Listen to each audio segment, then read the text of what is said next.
What's up guys, Londrick here and now back with another edition of Londrick's Fave 5. And this time it was from a suggestion I got, and it's going to be Fave 5 in-ring chemistries, which basically means exactly that. Favourite 5 in-ring chemistries, or chemistry inside the ring. So that's going to be it, nothing else, nothing like mic work or character work or anything like that. Just purely from a match quality standpoint. So there's been a lot over the years, and I've got me Fave 5. Like, obviously there's going to be like lots of ones missing, so your favourites won't be here. So let's rattle off a couple of honourable mentions before we get to the video. Missing out are John Cena versus CM Punk, Samoa Joe versus CM Punk, Bret Hart versus Mr. Perfect, AJ Styles versus Christopher Daniels, Eddie Guerrero versus Dean Malenko, Sting versus Ric Flair, and various others. But so yeah, let's just get to it. Just as a spoiler, 3 are going to be WWE, and then more are going to be, there's going to be 2 non-WWE. Another point, just in this case, especially in this case, favourite doesn't always necessarily mean best. So they might be in-ring chemistries better than this. They're just not my favourite. As a matter of fact, I've just thought of one more honourable mention. Okada versus Tanahashi. Not quite made this list. Maybe if I'd been watching at the time, that would make the list, but it's not. So yeah, let's get on to it. Coming in at number 5, probably one that's going to be on most lists, and it's on mine as well, and that's Shawn Michaels versus The Undertaker. I'll say what makes this one slightly different from the others, which probably makes it even more impressive. As you'll see as I go along, you'll look at the other lists and go, oh, these two guys are similar, so I could understand why they work so well together. Well, Shawn and Undertaker, two totally different wrestlers. Obviously, Undertaker, 6'10", 300-pound badass. Shawn Michaels, 6 foot 230, high flyer, all rounder and all that. But put them together, and they just made magic together in the ring. It's weird.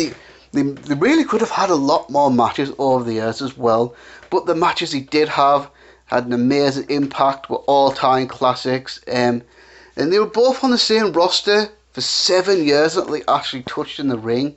Obviously, Taker came in the WWF in 1990.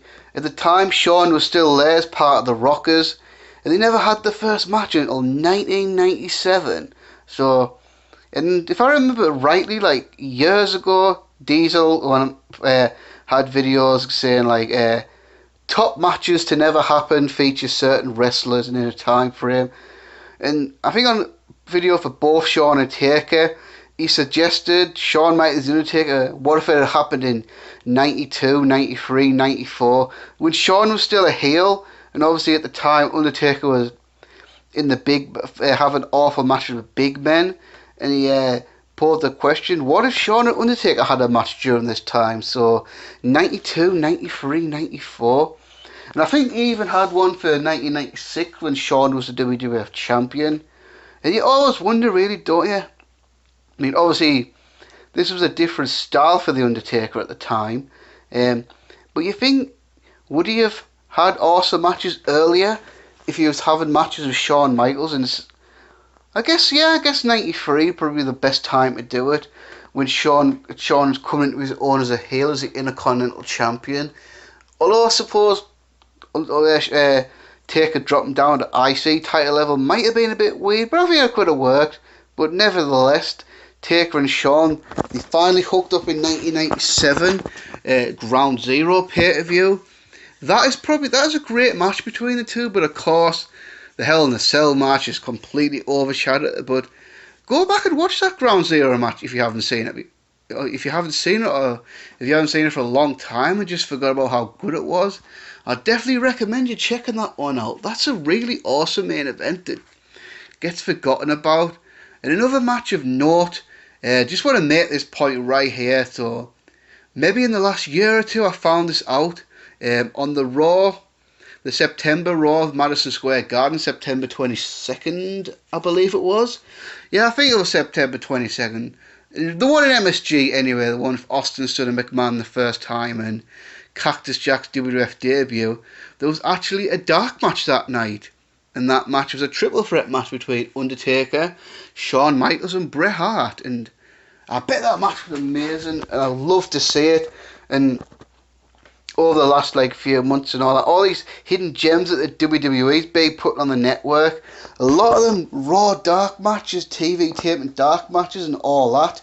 I just WWE, if you're listening, I know you've got that match on tape somewhere, so I would really love for you just to upload that match on the network at some point. But then, of course, the 90s era of Shawn the Undertaker is all about one match. Hell in a Cell, Bad Blood 1997, one of the all-time great matches, and they were just able to tell an awesome story of Undertaker dominating Shawn and all that. I mean, Shawn Michaels made the Undertaker look amazing. The matches were absolutely incredible. And they had one last match at Royal Rumble 1998, excuse me. Casket match, the famous match where Shawn Michaels broke his back and then was out for 4 years. The only really great WWE casket match ever, in my opinion. Lucha Underground had an awesome one in the first series. Oh, it was Phoenix. Now, I can't remember who it was between now. Was it Phoenix and Muertes? I think so. That was an awesome casket match, but as far as WWE, let's be honest, for as many casket matches as the WWE's had over the years, most of them were kind of shit, to be honest with you. Now, granted that crap opponents, obviously the concept's not particularly exciting except a cool visual and all that. That match was awesome. Then Shawn retired. And then Shawn came back in the 2000s, and they didn't touch for years. For years, Shawn was back, but he was on Raw, Taker was on SmackDown. Then, of course, they memorably clashed in the final two of the 2007 Royal Rumble. I think I've said it before, but I'll say it again. That mini 5-8 minute match, however long it was at the end between Shawn and The Undertaker, the greatest finale of a Royal Rumble match of all time. And when I saw that match, I was like, right, I want to see this match. I need to see this match, because obviously by the time this match happened, both Shawn and The Undertaker were in the early 40s, and it was like, well, these veterans are not going to have very long left. Ironic, 11 years later, The Undertaker's still wrestling, but we need to do Shawn the Undertaker, and it finally happened. 2009, WrestleMania 25. What do you want me to say? Do you want me to put this match over any more than it already has? I mean, especially the modern era, so the last decade, this is probably the most famous WWE match of the last decade. Yeah, I'd say it. Yeah, I think it was probably the most famous, the most celebrated match of the last decade in the WWE.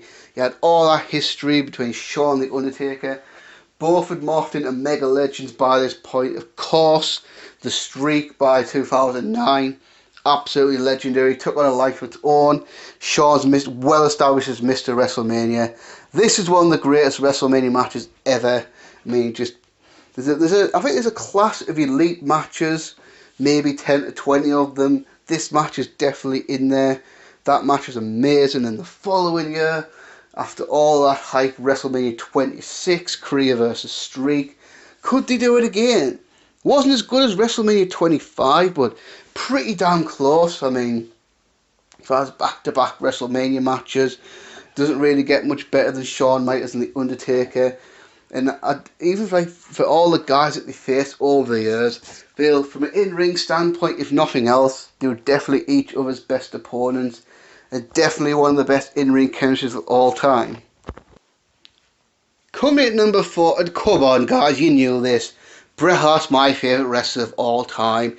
There's going to be Bret Hart feuds in this list, isn't it really? And spoiler alert, there's 2. So just wait for that.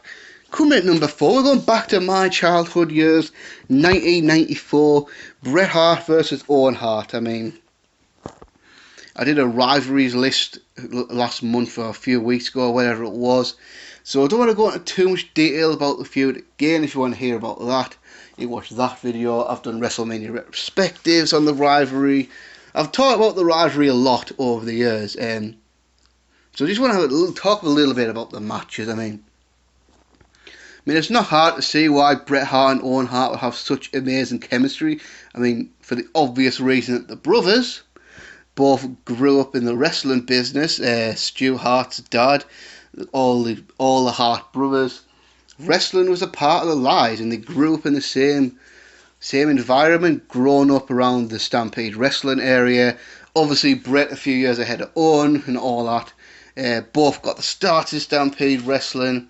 Bret in the late 70s, Owen in the early 80s. Both had a lot of success then early in their careers, and both came to the WWF. I mean, and they were both considered smaller guys in a big man's business.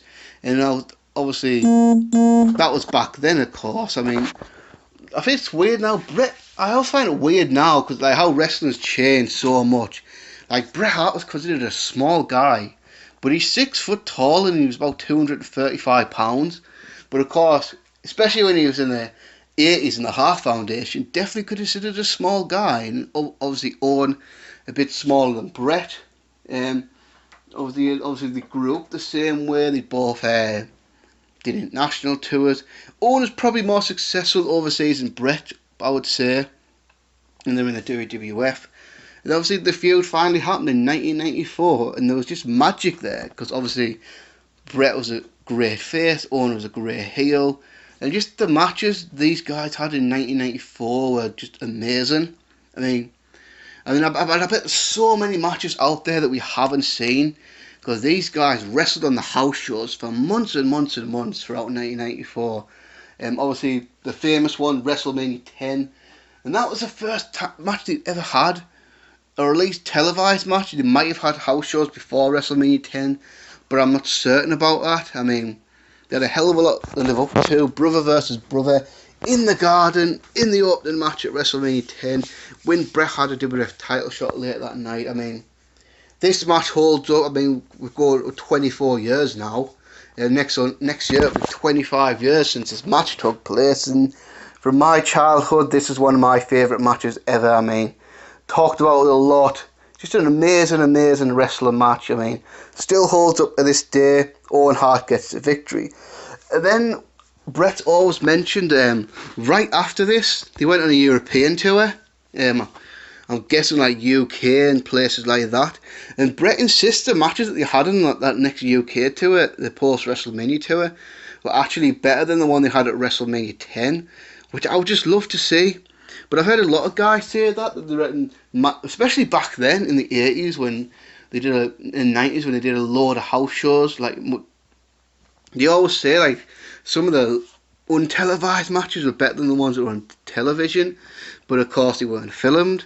And then obviously later on that year they had their steel cage match at SummerSlam, which I talked about in the last couple of videos ago. SummerSlam matches. One of the all-time great SummerSlam matches, the greatest cage match of all time. But there's other gems out there between Bret and Owen that you might not have seen. One match that is of particular interest to me, which surfaced on YouTube a few years ago, might be still there, I'm not sure. I haven't checked it out in about 2 or 3 years maybe. Is the Iron Man match on a fan cam from like July of 1994, I think it was. I think it was July. I think it was something called the Heart Attack Tour or something like that. Bret and Owen in an Iron Man match, a 60-minute Iron Man match for the WWF title. While not as good as the 2 pay-per-view matches, still an awesome match. Match you might not have seen. It was on I think it was on the very first edition of the Action Zone, a short-lived show in the mid-90s. Bret and Owen for the WWF title then. That was a fantastic match. Probably one of the most underrated matches of that era, because it was on the Bret Hart DVD back in like 2005. And I think you can still find it on YouTube. There was a match on a Coliseum video back in the day, a lumberjack match between the two. I mean, this is the one you might have heard about where they had the lumberjacks, and I think Neidhart interfered, and then Owen pinned Bret, and they did that old classic finish where looks like the heels won the title and Owen was actually announced as a WWF champion, only for another referee to come in and explain to the original referee what had happened. And then the match got restarted, and then Bret won, so Owen's title win didn't officially happen. In a Raw match that happened right before WrestleMania 11, a No Holds Barred match, and I believe it was the Raw right before WrestleMania 11, if I'm correct. And I've always said this. I've always said the Bret and Owens feud should have culminated at WrestleMania 11. I mean, let's be honest. I don't want to hate on Bob Backlund, but that Bret and Backlund match, probably Bret Hart's worst pay-per-view match in the WWF.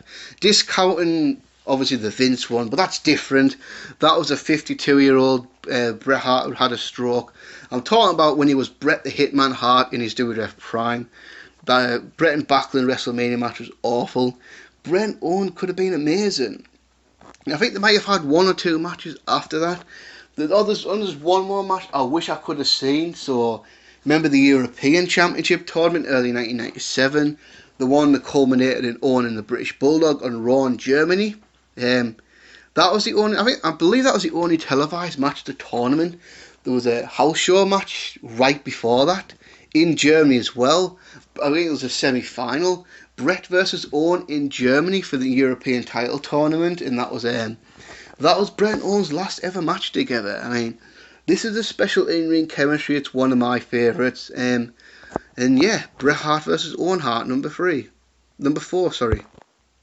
Coming in number 3, my personal favourite in-ring WWF/WWE rivalry of all time, and that's Bret Hart versus Stone Cold Steve Austin. I mean, this is an example of just two guys that just clicked and had perfect chemistry. I mean, I've always heard that to have a great match, you need to have a great dance partner. And sometimes in wrestling, two guys are just made for each other. And I do feel like Bret Hart and Steve Austin were those two guys. I mean, you don't need me. If you've seen the matches, you don't need me to tell you how great they were. I mean, the one thing that really struck me the most about these matches is you watch these matches, right, and then you're thinking, you know, wrestling, it's the whole wrestling thing, it's not real and all that, you know that. I think even when you're a certain age, you know wrestling's not real. But you watch a Bret Hart and Stone Cold match and you think, that seemed kind of real. I mean, it just looked so believable. You could easily believe that Bret Hart and Stone Cold really hated each other and they were really trying to take each other's heads off. I mean, I do think the chemistry was that good. Yeah, obviously just perfect opponents. And they're just a great aggressive matches. They told an amazing story. More than anything else, that's what I take away. They told great stories inside the ring. And they were never on the same roster until 1996. Obviously, in the 90s, Bret was in the WWF.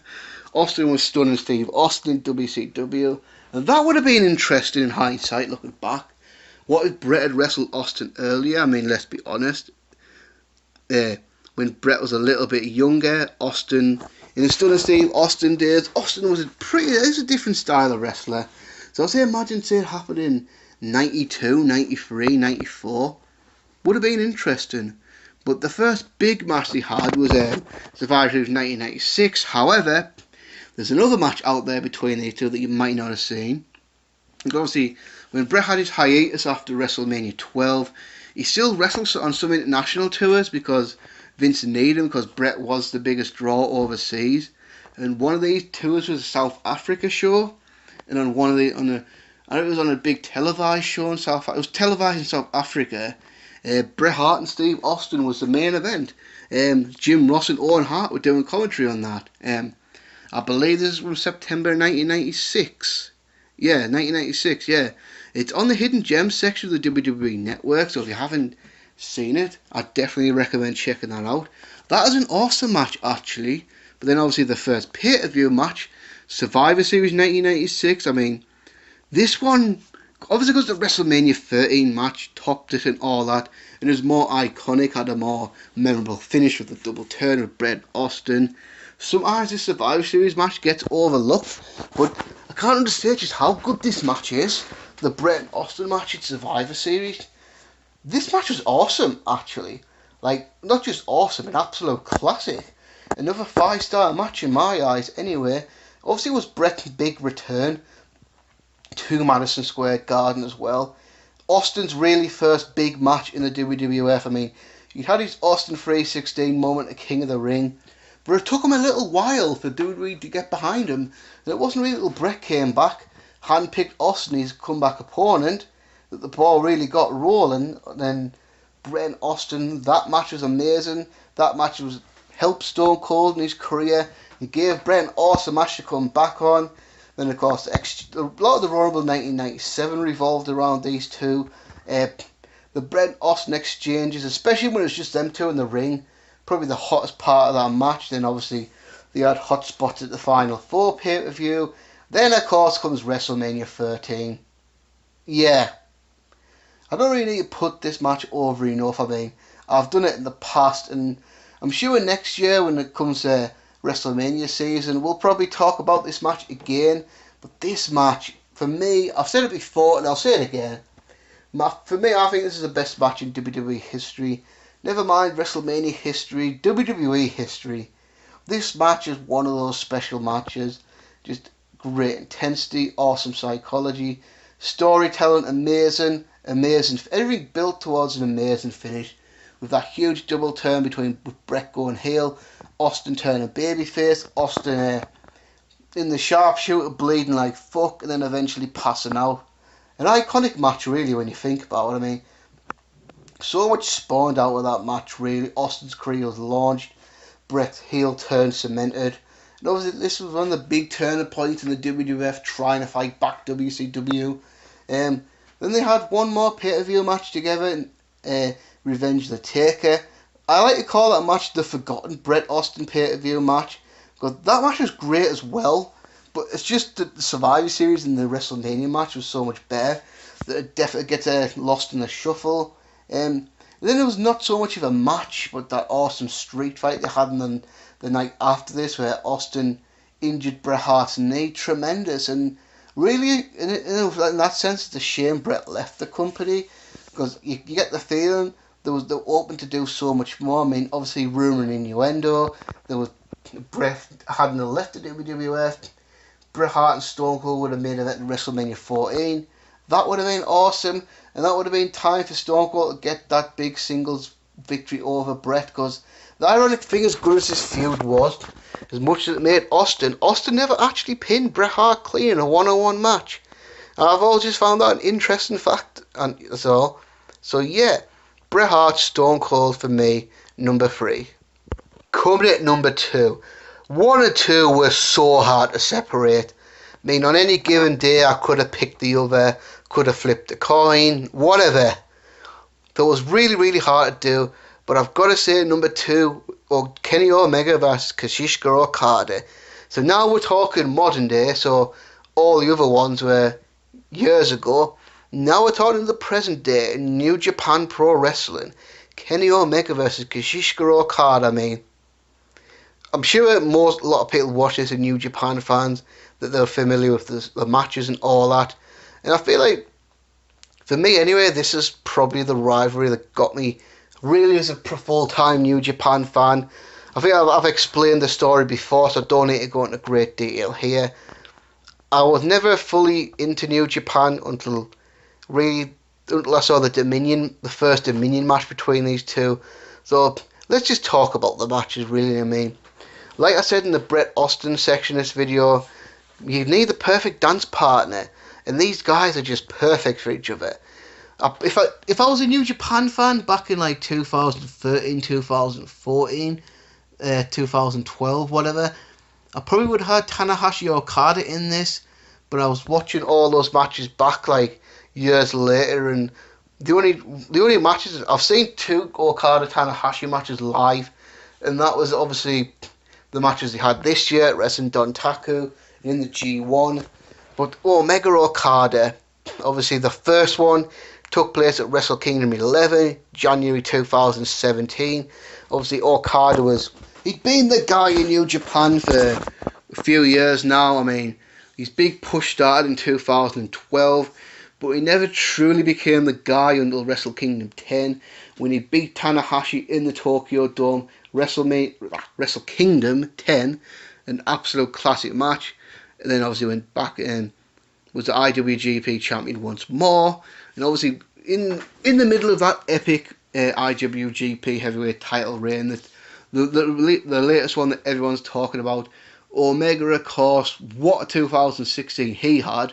With the departure of AJ Styles, Kenny Omega stepped out of the junior heavyweight division, into the heavyweight division, and became the brand new leader of the Bullet Club, and then just went into a whole nother level, really. I mean, in a short space of time, he become the IWGP Intercontinental Champion, beating Tanahashi, won the G1 Climax in his very first G1 2016, and of course, as you know, the G1 Climax winner gets IWGP title shot, meaning in 1 year Kenny Omega has become so hot, and now he was facing Okada at Wrestle Kingdom. I mean, this is the famous match, and I don't want to go into detail about this because I think it's a load of I personally think this is a load of shit, but this caused Dave Meltzer to break his rating scale. The first 6-star match, which, yeah, I think that's daft, but whatever. I mean, all I'll say to that, guys, you'll never ever see me break the star rating scale. I'll only ever go to 5 because thing is, right, for me, this is just me personally, my views on my YouTube channel. See, I go 6-star on a match, right? That's just going to open up a total can of worms, and I'm going to get lots of complaints. Like, I'm going to get people asking. So say like the next Wrestle Kingdom, I give a 6-star match. I'll get people saying, "Oh, why do you give this match 6 stars? Why do you give this match 6 stars?" And they'll want me to retrospectively go back and give other matches 6 stars. So I'm just not going to do that. But I will say this match was amazing. I think it was one of the matches that really got New Japan a lot of attention. I mean, everyone was talking about this match. 47 minutes, an absolute classic. With Okada going over again. And obviously, you know, after this, that's not going to be the end of it. They are going to have more matches. And that came 6 months later at Dominion 2017. And this match was better than that. I mean, this match took everything that was great about the first match and just expanded on it and made it that much more exciting. This, of course, the 1 hour time and draw. And yeah, like I say, that is the match for me that got me finally is to start watching New Japan on a full-time basis. I absolutely loved that match. I mean, that match was just amazing. And a lot of people still think it's the best match of the series.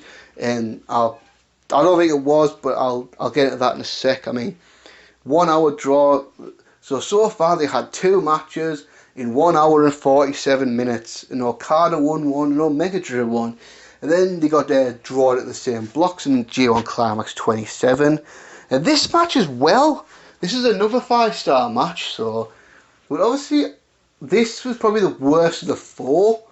But there was an amazing 4. So there's only the worst by default, really, because you have to pick a worst. But this match was different as well, because I watched this right before the G1 this year, and the thing that struck me, I thought it was because obviously the other matches were long-paced matches, but there was a story in this match because obviously coming in, Okada could draw, but Omega had to win, so Omega had to take it to Okada and beat him inside 30 minutes. I think they had like a 20-something minute match. I can't remember the exact time of the match. But it was a faster pace, of course. I just loved Omega continuing to target Okada's neck, brutalising him, and then setting him up for the one-wing angel and beating him. So, 2017 ends. You got Okada won 1, Omega won 1, and there was a draw. Something had to give, so you're thinking eventually Okada and Omega's going to have to clash again. And obviously, at some point, Omega's going to actually have to need to win the IWGP title to justify this push.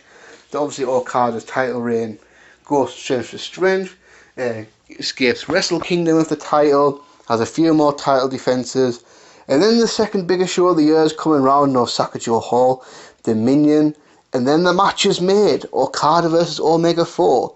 No time limits, 2 out of 3 falls for the IWGP Heavyweight title.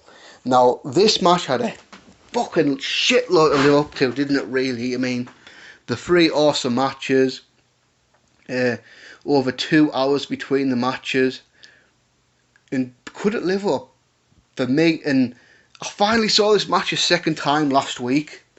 Can't can't remember, I think it was last Thursday or something like that. This match, wow. All I can say is just wow. They took the reputation and they just had an even better match for me. This match, I just can't tell you how good this match was. You have to say it. I mean, 64, 65 minutes, and the pace, it's just insane. I mean, obviously you see a lot of 1 hour matches, and a lot of it's like 20 minutes of headlocks and arm locks and shit like that. This was all action for the most part. Big moves, big kickouts, setting it up. Amazing story. So many throwbacks to the old matches. I mean, in particular, obviously, the Dominion match the year before, Omega collapsed but when he was going to get hit with the Rainmaker. This time Okada collapsed while delivering the Rainmaker. The big Okada win the first fall, so it was like, holy shit, the bet Omega has to get 2 straight falls.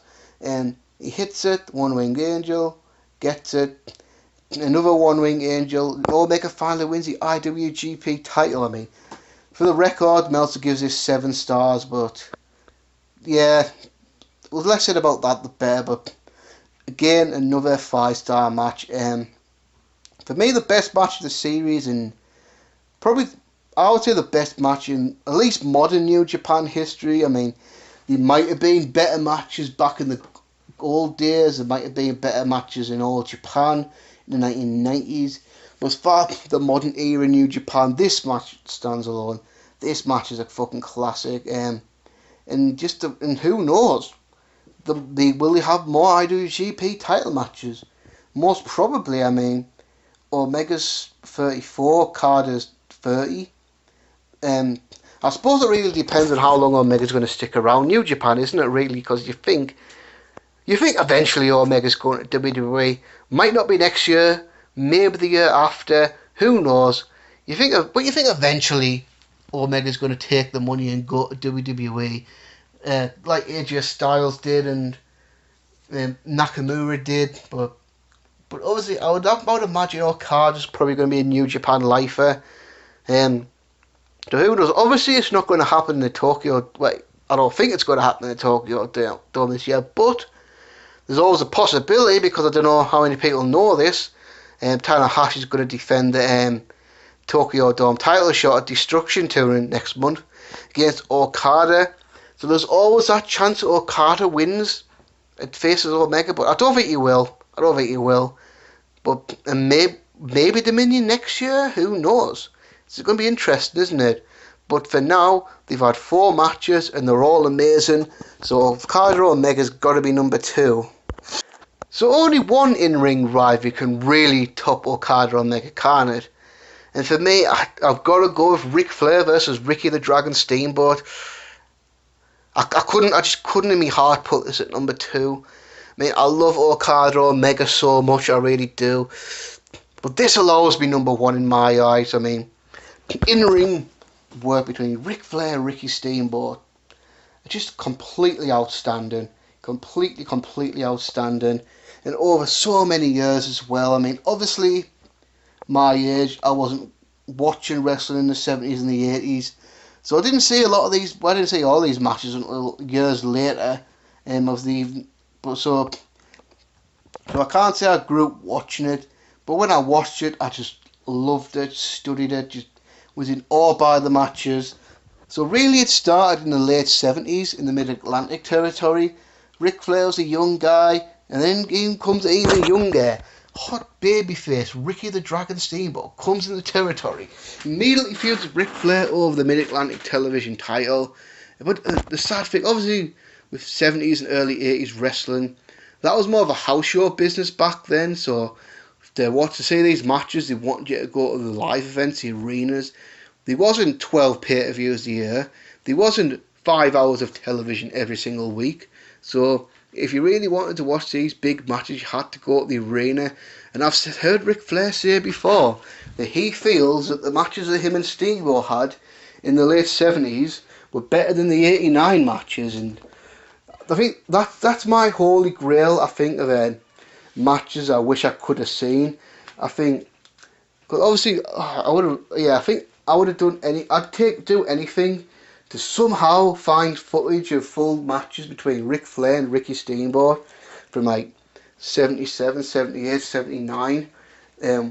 But also, but then they had numerous matches in the early to mid 80s as well, when Ric Flair was the NWA champion. Some notable ones out there, I think they had a match in All Japan in like 1982. That was a match worth checking out. I think that's still on YouTube. And there was another 1 hour draw on a show called NWA Boogie Jam. Yeah, and I realise how lame that show sounds, but that was the name of the show in like 19... I think it must have been 84 when Flair's second run as champion after he'd beaten Harley Race. Because he must have turned back heel in 84, I think. But that was an amazing match. But the matches that really get talked about, what really put this feud rivalry on another level, was the celebrated 1989 trilogy. I mean, put this way, this trilogy was so good, it took nearly 30 years to find a trilogy that could rival it, and that was the Okada Omega series in 2017. So obviously Steamboat had left way back like 84, 85 to go to the WWF. He had his run in the WWF. Obviously most notable for the Randy Savage match at WrestleMania 3. Steamboat's WWF run ended in 88. Steamboat was out of the business for a while, but he came back to NWA, or the newly christened WCW, in 1989. And what was he going to do? He's going to feud with Ric Flair, of course, that's what. So these guys had a long history in the past, but now we're at the peaks of their careers. I mean, Flair was turning 40, Steamboat was in his... Steamboat was probably about 36, 37, somewhere in that region. So they both had been around a long time, they were veterans. And Steamboat came back on a edition of World Championship Wrestling in early 1989 to be the mystery partner of Eddie Gilbert. And I believe it was to take on Ric Flair and Barry Windham on television. And in that tag match, Steamboat pinned Ric Flair clean as a whistle. And then the first match happened in February of 89. Chi-Town Rumble, from, of course, with the title, from Chicago. This match is just amazing. I mean, watch this match. Obviously watch all the match, I would say. I would recommend watching every single Ric Flair Ricky Steamboat match, but this match was brilliant. I absolutely loved this match. It's an amazing story. Great counters and all that. Just fantastic match. And to the surprise of most people, Steamboat won the championship on his first pay-per-view back. Steamboat defeats Flair clean to become the NWA champion for the only time in his career. I mean, because I am really glad that Steamboat got at least one world title run in his career. But I do admit that Steamboat, because he wasn't as charismatic, wasn't the guy that was going to carry the company. But obviously with his in-ring skill and all that, and the respect he had, he deserved at least one title reign, which he got when he beat Flair. And this, of course, led into Clash of the Champions, April 1989. I'm pretty sure this show went up against WrestleMania 5. I think it did anyway. Ric Flair, Ricky Steamboat from the New Orleans Superdome. For my opinion, and just my opinion, this is probably the best wrestler match I have ever seen. I mean, maybe there's been better matches than this, but for what I've personally witnessed, I believe this is the best match in wrestling history. I mean, this is pretty much as close to perfect match as you're ever going to see. I mean, it was about 50 something minutes. I mean, they gave the impression it was going to go to the hour, but they didn't do that. Just the storytelling, the psychology, the selling, everything really. Everything that they did in this match was just absolutely world class. Like I say, once it got to 50 minutes, looked like they were going for the draw, but they had Steamboat win in controversial fashion, where he had Ric Flair up for the double arm chicken wing. They fell back. Flair's shoulders were on the mat, yes, but Ric Flair's foot was underneath the rope, but the referee missed it, and Steamboat retained the NWA title. And then this led to a match. I think a lot of people say this was the best match, but I don't think it was, to be honest with you. Wrestle War 89, I believe this one's from Nashville, Tennessee.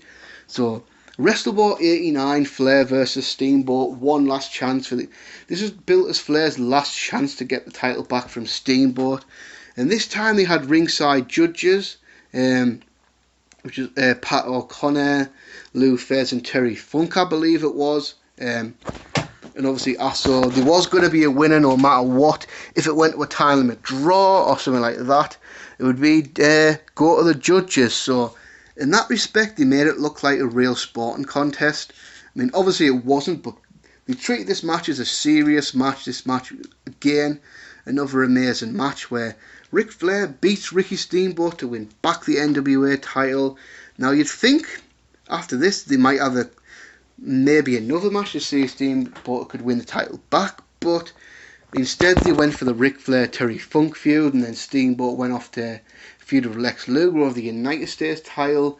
Then Steamboat left the company in 89, and obviously when he came back in 91, Flair was in the WWF by this point, so Flair and Steamboat weren't on the same rosters again until 1993, but Ric Flair had come back as a babyface, and back then faces and heels didn't wrestle each other a great deal, so Flair and Steamboat did not wrestle again until 1994, so 5 years after the 89 series. You had because I think at this point Ric Flair had gotten the booking job back, I believe at this point Flair was a booker again, and at the time he was the NWA the WCW champion, sorry, and I think this is the time they were negotiating with Hulk Hogan, so Flair booked one last feud between him and Ricky Steamboat, and this obviously headlined Spring Stampede 1994.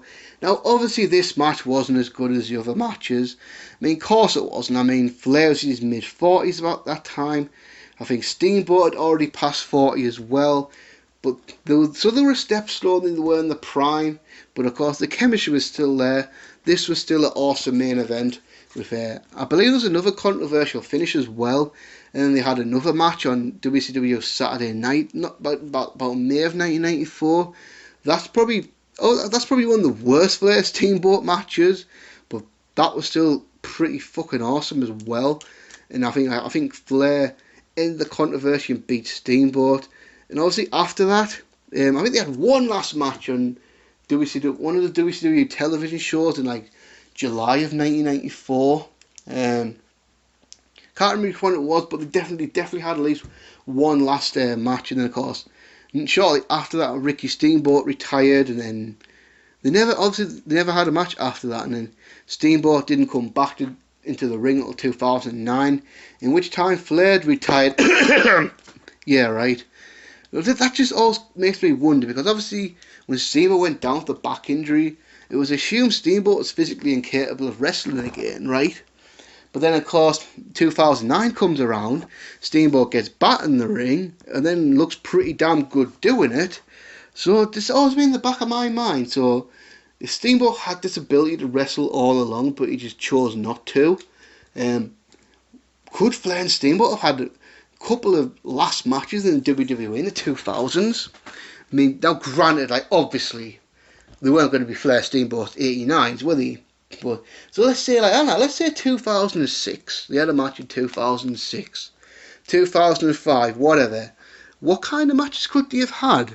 I mean, one that springs to mind, if they obviously WrestleMania 22 was in Chicago, if they had a match there, how interesting would that have been? Just saying. I think they could have put on a good show.